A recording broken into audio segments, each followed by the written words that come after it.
베드로전서 제3장 7절 한 절 말씀입니다. 신약성경 380페이지 베드로전서 제3장 7절 같이 봉독합니다. 남편 된 자들아, 이와 같이 지식을 따라 너희 아내와 동거하고 저는 더 연약한 그릇이요 또 생명의 은혜를 유업으로 함께 받을 자로 알아 귀히 여기라. 이는 너희 기도가 막히지 아니하게 하려 함이라. 아멘. 의 사도입니다. 그래서 결혼 생활에 대해서 더욱 실제적으로 교훈할 수 있지요. 남편과 아내의 역할, 그리고 남편과 아내의 중요성에 대해서 너무나 잘 알고 있었습니다. 베드로는 6절의 분량을 통해서 아름다운 아내의 모습을 우리에게 강론해 준 이후에 딱 한 절을 가지고 남편에 대하여 설명을 하지만은 그 분량에 비하여 너무나 깊은 내용을 우리에게 가르치고 있습니다. 베드로는 남편에게 아내를 사랑하되 아내들이 남편을 사랑하는 방법과는 전혀 다른 모습으로 사랑할 것을 권면해 주고 있습니다. 남편이 아내를 사랑하는 것은 너무나 당연한 일이겠거니와 과연 어떻게 아내를 사랑하고 또 어떻게 아내를 아끼느냐 하는 것이 중요하다 하겠습니다. 성경에 나타난 이 남편의 모습 중에 신앙적으로 모범인 남편은 이삭입니다. 이 이삭은 아내를 위하여 기도하는 남편이었죠. 또 내면적으로 볼 때의 모범적인 남편은 엘가나입니다. 이 엘가나는 아내 한나의 마음이 괴롭고 힘들 때에 그 마음을 헤아려 주는 자상한 남편이었습니다. 그리고 생활적으로 모범적인 남편은 요셉입니다. 요셉은 자기 아내 마리아가 너무나 힘들고 어려운 일을 겪게 될 때에 그 아내를 감싸주고 그 아내를 보호해주는 남편이었죠. 그러므로 위해주는 남편, 헤아려주는 남편, 그리고 보호해주고 감싸주는 남편이 된다면 세상에서 가장 훌륭한 남편이라고 해도 과언이 아닐 것입니다. 여기 앉아 계시는 모든 사랑하는 남성도들은 이런 남편이 되시고자 애쓰시고 또 이런 남편이 되어야 되겠다 결심하시고 또 여기 앉아 계시는 모든 주위의 여성도들은 우리 사랑하는 남편이 이런 남편이 되도록 사모하시고 아직 결혼하지 않는 분들은 이런 남편을 하나님이 내게 주셨으면 하는 사모하는 마음을 가지고 오늘 말씀을 상고해 보시기를 바랍니다. 오늘 본문이 남편에 대하여 교훈하는 내용이 무엇이겠습니까? 첫째, 남편은 지식을 따라 아내와 동거해야 됩니다. 오늘 7절에 보니 남편 된 자들아, 이와 같이 지식을 따라 아내와 동거하고 했습니다. 베드로가 남편에게 권면하는 핵심은 지식을 따라 동거하라 하는 것입니다. 이 지식은 하나님의 말씀으로 인하여 생긴 것이라고 봐야 돼요. 그러므로 이 지식은 그리스도인들의 삶에 있어서 대단히 중요합니다. 사도 바울이 빌립보 교회를 위하여 기도한 내용을 잠깐 살펴보겠습니다. 빌립보서 1장 9절로 11절 내가 기도하노라 너희 사랑을 지식과 모든 청명으로 점점 더 풍성하게 하사 너희로 지극히 선한 것을 분별하며 또 진실하여 허물 없이 그리스도의 날까지 이르고 예수 그리스도로 말미암아 의의 열매가 가득하여 하나님의 영광과 찬송이 되게 하려 하시기를 구하노라. 이렇게 말씀했습니다. 사도 바울이 기도한 내용 중에 가장 중요한 것이 무엇입니까? 사랑이에요. 그런데 이 사랑에 지식이 첨가되어야 그 사랑이 풍성해질 수 있고, 사랑에 지식이 들어가야 선한 것을 분별할 수 있고, 사랑에 지식이 들어가야 그래야 허물 없이 진실함에 이룰 수 있다 하는 것이 바울의 기도 아니겠습니까? 오늘 베드로가 말하는 지식도 영적인 지식 곧 하나님의 말씀입니다. 그러므로 지식을 따라서 아내와 동거하며 아름다운 삶을 사는 남편이 가장 훌륭합니다. 여러분, 하나님께서 첫 번째 세워주신 아담의 가정에게 요구하신 것도 지식을 따라 동거하라는 것이었습니다. 아직 여자가 창조되기도 전에 주께서 남자에게 귀중한 명령, 귀중한 지식, 귀중한 하나님의 말씀을 주셨어요. 창세기 2장 15, 17절 여호와 하나님이 그 사람을 이끌어 에덴 동산에 두사 그것을 다스리며 지키게 하시고 여호와 하나님이 그 사람에 명하여 가라사대 동산 각종 나무의 실과는 내가 임의로 먹되 선악을 알게 하는 나무의 실과는 먹지 말라. 내가 먹는 날에는 정령 죽으리라 하시니라 하고 명령하셨죠. 아담은 이 하나님의 명령, 이 지식을 따라서 자기의 아내 하와와 동침하고 동거했어야 마땅한 것입니다. 그러나 그가 지식을 따라 동거하지 못했기 때문에 가정의 불행이 찾아오고 온 인류에게 큰 고통을 가져온 것입니다. 남편이 아내를 사랑할 때에도, 그리고 남편이 아내와 동거할 때에도, 그리고 남편이 아내를 위하여 헌신하며 살 때에도 언제나 지식을 따라 감당해야 되는 것입니다. 한 가정의 삶과 한 가정의 기준과 한 가정의 평가가 언제나 하나님의 말씀을 근거로 한 지식이 될 때에 그 가정은 복되고 그 남편은 훌륭하고 그 아내는 행복하게 되는 것입니다. 여러분, 남편이 지식을 따라 가정을 주관해가며 남편이 지식을 따라 아내와 동거하게 될 때에 얼마나 복되고 훌륭한 가정이 되겠습니까? 자, 그러면 범죄한 이 아담 이후의 남편들은 어떤 지식을 가지고 아내와 동거해야 되겠습니까? 지식을 따라 동거하라. 어떤 지식입니까? 가장 중요한 지식은 거룩함입니다. 데살로니가 전서 4장 3절로 5절 하나님의 뜻은 이것이니 너희의 거룩함이라. 곧 음란을 버리고 각각 거룩함과 존귀함으로 자기 안에 취할 줄을 알고 하나님을 모르는 이방인과 같이 세욕을 좇지 말고 이 일에 분수를 넘어서 형제를 해하지 말라 하고 말씀했습니다. 하나님께서는 남편들에게 지식을 주실 때에 거룩하라는 지식을 주셨습니다. 사도 바울이 남편에게 권면하는 내용도 동일합니다. 에베소서 5장 25절 남편들아 아내 사랑하기를 그리스도께서 교회를 사랑하시고 위하여 자신을 주심같이 하라. 이는 곧 물로 씻어 말씀으로 깨끗하게 하사 거룩하게 하시고 자기 앞에 영광스러운 교회로 세우사 티나 주름 잡힌 것이나 이런 것들이 없이 거룩하고 흠이 없게 하려 하심이니라 그랬습니다.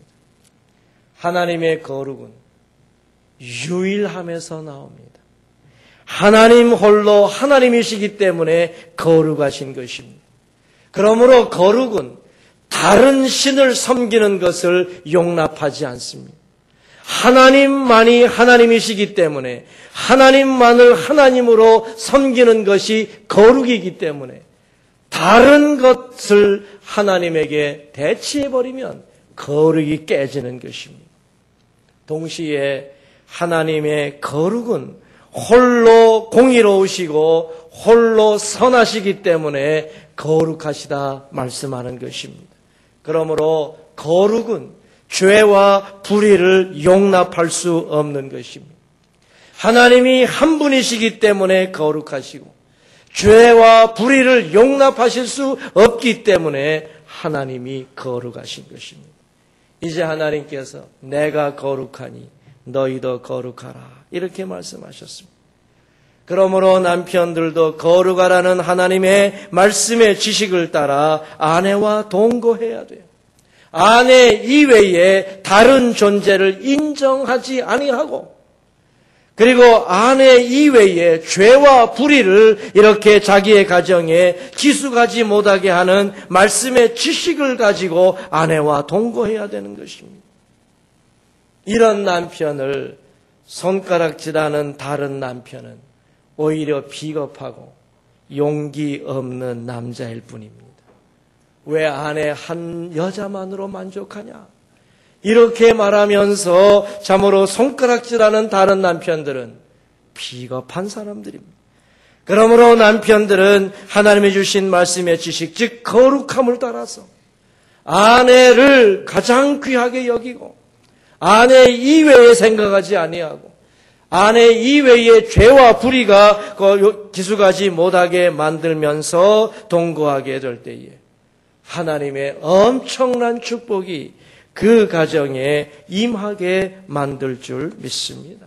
우리 사랑하는 남편들, 지식을 따라 이렇게 우리가 동거할 때에 거룩함을 따라 동거하라 하시는 주님의 말씀을 잘 기억하셔서 나 남편 때문에 아내가 행복하고 나 남편 때문에 가정을 축복으로 이끌어가는 거듭나는 우리 모든 주의 백성들 꼭 되시기를 바랍니다. 두 번째, 남편은 아내 위에 기도하면서 아내와 동거해야 합니다. 다시 7절을 보니 남편 된 자들아 이와 같이 지식을 따라 너희 아내와 동거하고 저는 더 연약한 그릇이요 또 생명의 은혜를 유업으로 함께 받을 자로 알아 귀히 여기라. 이는 너희 기도가 막히지 아니하게 하려 함이라 그랬습니다. 아내가 더 연약한 그릇이기 때문에 남편이 기도하면서 아내와 동거해야 돼. 그러나 오늘날에는 남편보다 아내가 더 많은 기도하는 경향이 있지만은 제대로 된 가정은 아내보다 남편이 더 많이 기도합니다. 디모데전서 2장 8절 그러므로 각지에서 남자들이 분노와 다툼이 없이 거룩한 손을 들어 기도하기를 원하노라 하고 말씀했지 않습니까? 남자들이 기도해야 되는 거예요. 우리는 잘 압니다. 얼핏 보면 이삭은 무능한 남자처럼 보입니다. 성경을 자세히 연구하면요. 이삭은 성경의 그 어떤 인물보다도 위대하고 복을 많이 받은 사람이에요.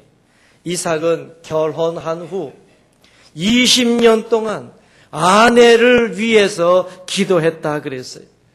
창세기 25장 21절 이삭이 그 아내가 잉태하지 못하므로 아내를 위하여 여호와께 간구하며 여호와께서 그 간구를 들으셨으므로 그 아내 리브가가 잉태하였더니 했어요.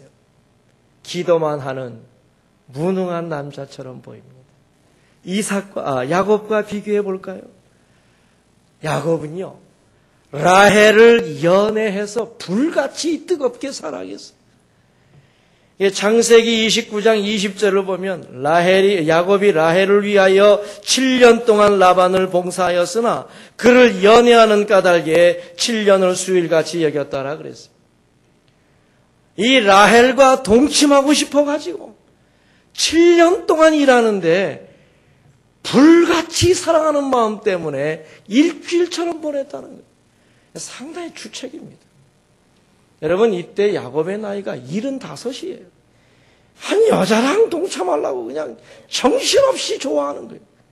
그런데 여러분, 결혼한 이후에 야곱은 아내를 위해서 한 번도 기도 안 했습니다. 결혼한 이후에 야곱은 가정을 위해서 한 번도 기도 안 했어요. 나중에 정말 자기가 어려울 때에 형 에서의 문제를 해결해야 될 때에 하나님께 얻어 터지고 한마디 기도한 거예요. 호세아 12장 3절 4절을 보면 야곱은 태에서 그 형의 발뒤꿈치를 잡았고 또 작년에 하나님과 힘을 겨루되 천사와 힘을 겨루어 이기고 울며 그에게 간구하였으며 했어요. 돈을 번다고 가정과 아내를 위하여 한마디 기도하지 않았던 여러분 야곱의 가정을 부러워하십니까? 어찌됐든지 야곱이 부자가 된 거 아니니까, 부자가 됐으니까 행복한 거 아니냐 하면서 여러분 야곱에게 점수를 더 많이 주십니까? 그러나 여러분 야곱처럼 돈 벌기 위해서 바둥거리지 아니하고 하나님께 순종하면서 아내를 위하여 뜨겁게 기도하던 이삭은요, 하나님이 한 번에 100배의 축복을 주셨어요. 돈 벌라고 아둥바둥하지 않았는데 하나님께서 그에게 100배나 더하게 하셨다고 말씀하셨어요. 여러분, 그러므로 누가 더 훌륭한 사람입니까? 아내를 위해서 열심히 기도하면서 하나님의 축복을 받아 100배나 재산이 늘어난 이삭과 돈을 번다고 한 번도 가정과 아내를 위해서 기도하지 않았던 야곱이 누가 더 낫습니까? 여러분, 그러므로 기도를 따라 아내와 동거해야 돼요. 아내의 필요가 무엇인지, 아내의 연약함이 무엇인지, 우리 가정에 가장 필요한 것이 무엇인지, 하나님이 내게 주시는 지식을 따라 그리고 기도를 따라 아내와 동거하는 남편은 무엇을 주고도 바꿀 수 없는 보배 같은 존재입니다. 우리 남편들은 어떻습니까? 아내를 위하여 기도하십니까? 아니면 아내의 기도 덕분에 그럭저럭 신앙을 유지하고 사십니까? 가정을 위하여 기도하십니까? 아니면 아내의 기도 덕분에 가정이 그나마 평안하고 있습니까? 하나님의 창조 원리를 따라서 생각해 보면 아내는 돕는 배필입니다. 남편이 신앙적인 주도자가 되어지고 아내가 협력할 때에 가장 이상적인 부부와 가정이 되는 것입니다. 창세기 2장 20절, 아담이 돕는 배필이 없으므로 여호와 하나님이 아담을 깊이 잠들게 하시고 여자를 만드셨습니다. 그러므로 여러분, 하나님께서 세우신 가정에는 아내가 돕는 배필이 되어야 해요. 기도하는 남편은 연약한 남편이 결코 아닙니다. 오히려 강력한 능력의 존재가 될 수 있는 것입니다. 기도하는 남편은 아내에게 결코 낙심을 주지 않습니다. 비록 지금의 생활이 어렵고 삶이 곤고하고 대단히 어려운 모습이 있어도 아내로 하여금 미래에 나중에 앞날에 웃게 할 수 있는 거죠. 그러므로 남편은 기도를 따라 아내와 동거해야 돼. 내가 힘들고 어려워도 오히려 아내의 힘들고 어려움을 살펴보면서 그를 위하여 기도해 주는 남편이 될 때 여러분, 이것은 무엇을 주고도 바꿀 수 없는 남편의 사랑인 것입니다. 우리 사랑하는 모든 남자 성도님들, 이런 남편이 되시기를 바라시고, 우리 사랑하는 모든 여성도들, 이런 남편으로 하나님이 세워주시기를 소원하는 우리 모든 성도들이 꼭 되시기를 바랍니다. 이제 마지막으로 남편은 아내를 귀하게 여기면서 동거해야 돼요.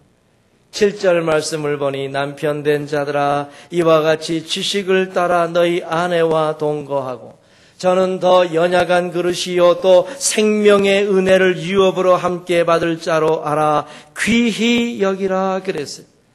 오늘 본문은 크게 두 가지로 아내를 귀히 여기라 그랬습니다. 첫 번째 이유가 무엇입니까? 아내가 남편보다 연약하기 때문이요. 또 한 가지는 생명의 은혜를 유업으로 함께 받아야 되기 때문이라 그랬습니다. 소극적인 이유로 아내가 연약하기 때문에 더 귀히 여기라 그랬습니다.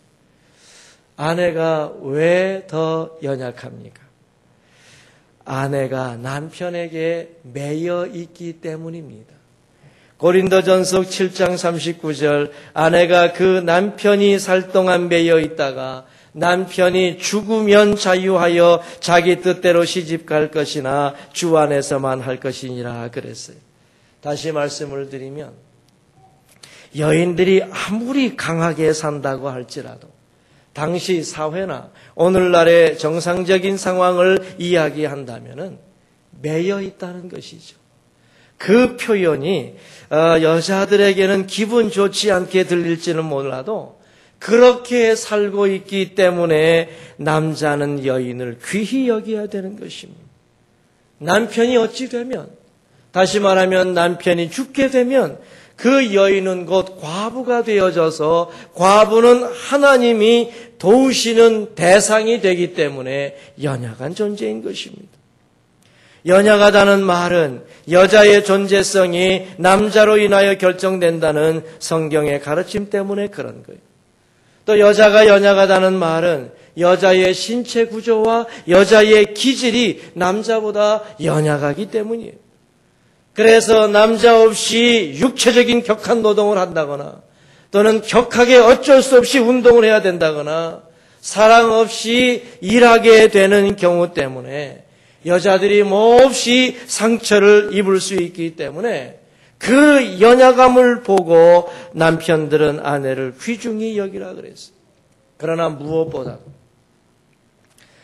남자들이, 특별히 남편들이 아내를 귀중히 여기는 것은 하나님의 마음을 가지게 되는 것이기 때문에 반드시 실천해야 됩니다. 고린도전서 12장 22절 이하를 보면 이뿐 아니라 몸에 더 약하게 보이는 지체가 도리어 요긴하고 우리가 몸에 덜 귀히 여기는 그것들을 더욱 귀한 것들로 입혀주며 우리의 아름답지 못한 지체는 더욱 아름다운 것을 얻고 우리의 아름다운 지체는 요구할 것이 없으니 오직 하나님이 몸을 고르게 하여 부족한 지체에게 존귀를 더하사 했습니다. 우리 하나님께서는 부족한 지체 속에는 존귀함을 더해 주셔서 몸이 고르게 하여 주신다고 하셨어요. 그러므로 내 사랑하는 아내가 연약하게 될 때에 그를 귀히 여겨주고 그를 감싸 안을 때에 우리는 나도 모르게 하나님처럼 하나님의 마음을 가진 존재가 되어지니 얼마나 복됩니까? 또 한 가지 적극적인 이유로 생명의 은혜를 함께 받아야 되기 때문에 아내를 귀히 여기라 그랬어요. 여러분, 생명의 은혜가 무엇입니까? 생명 있는 은혜라는 말이니 결국 구원이에요. 다시 말하면 생명 있는 이 은혜는 구원이요, 천국이요, 영생입니다. 그러므로 구원을 함께 얻고 천국에 함께 가고 영생을 함께 누리기 위하여 아내를 귀히 여기라 그랬어요. 물론 여러분, 천국에 가면 이 땅의 인간적 관계가 계속 유지되지는 않습니다. 부모와 자식, 남편과 아내, 형제와 자매라고 하는 그 인간적인 관계가 천국에서 계속 유지되는 것은 아닙니다. 그러나 우리 하나님께서 이 땅에 사는 동안에 가정이라고 하는 너무나 귀중한 기관 속에서 서로 사랑하면서 이렇게 구원을 이루라고 우리에게 말씀해 주신 거 아니겠습니까? 사랑하는 가족 관계를 통해서 함께 생명의 은혜를 얻으라고 가정을 세워주신 것이란 말이지요.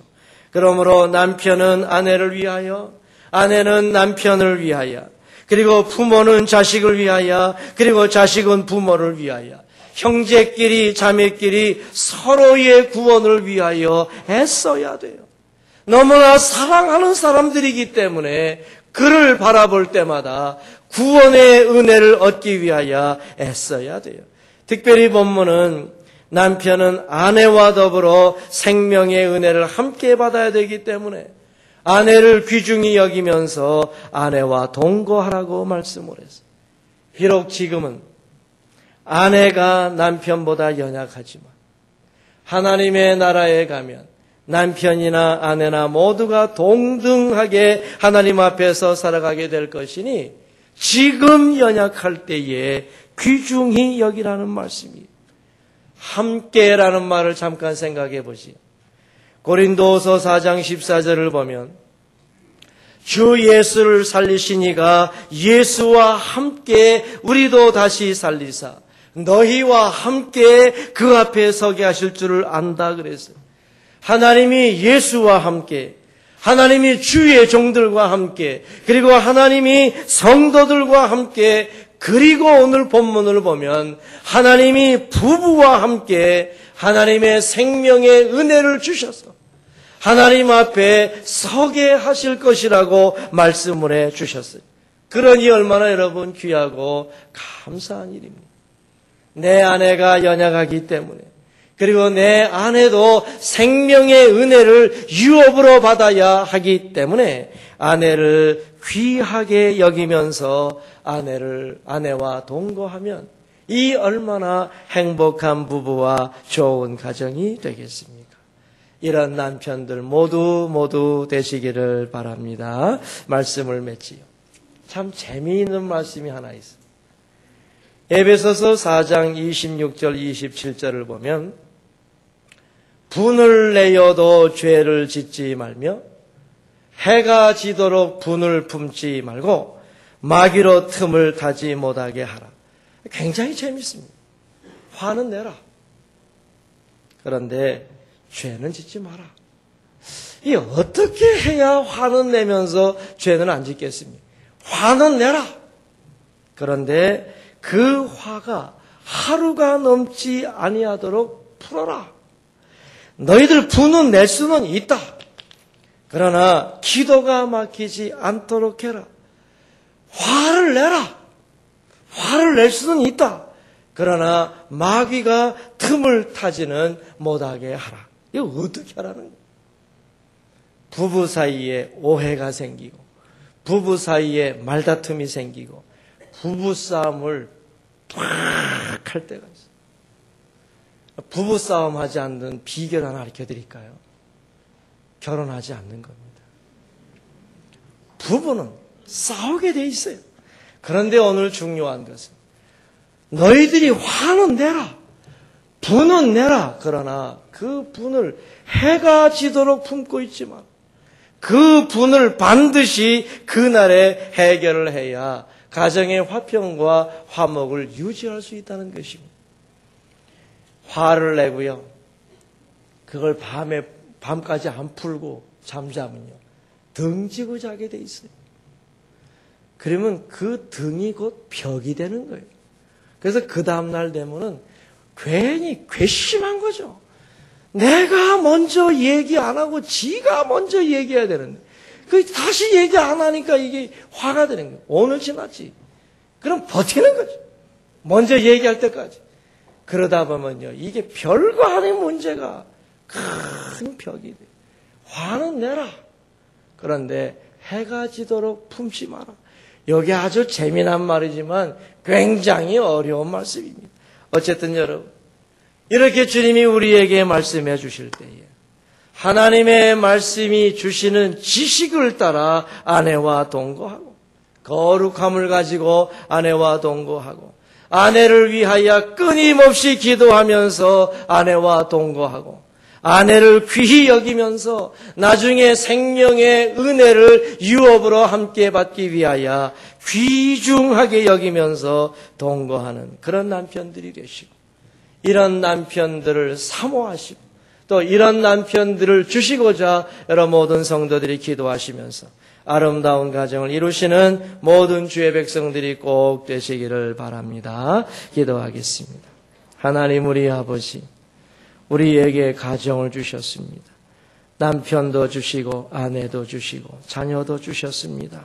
하나님, 우리 아버지, 우리가 어찌 살아야 되겠습니까?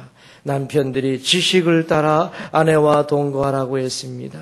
거룩함의 지식을 가지고 아내와 동거하는 용기 있고 당당하고 참으로 신실한 주의 백성들이 되게 해 주시옵소서. 기도를 따라 아내와 동거하라 그랬습니다. 연약한 아내의 모습을 보면서 내가 가정을 주도해야 되기 때문에 그러므로 기도를 따라 아내와 동거하는 훌륭한 남편들 되게 하여 주시옵소서. 이제 우리가 사랑하는 아내와 더불어 생명의 은혜를 유업으로 함께 받아야 되겠사오니 날마다 아내를 귀중히 여기고 아내가 참으로 연약하기 때문에 하나님의 마음을 가지고 귀중히 여기면서 가정의 복을 이루어가는 모든 주의 성도들 되게 해 주시옵소서. 그러므로 하나님이 주시는 가정에 행복이 그득하고 하나님의 축복이 넘치게 되어지는 역사를 이루는 모든 성도 되게 해 주옵소서. 예수님의 이름으로 기도 올리옵나이다. 아멘.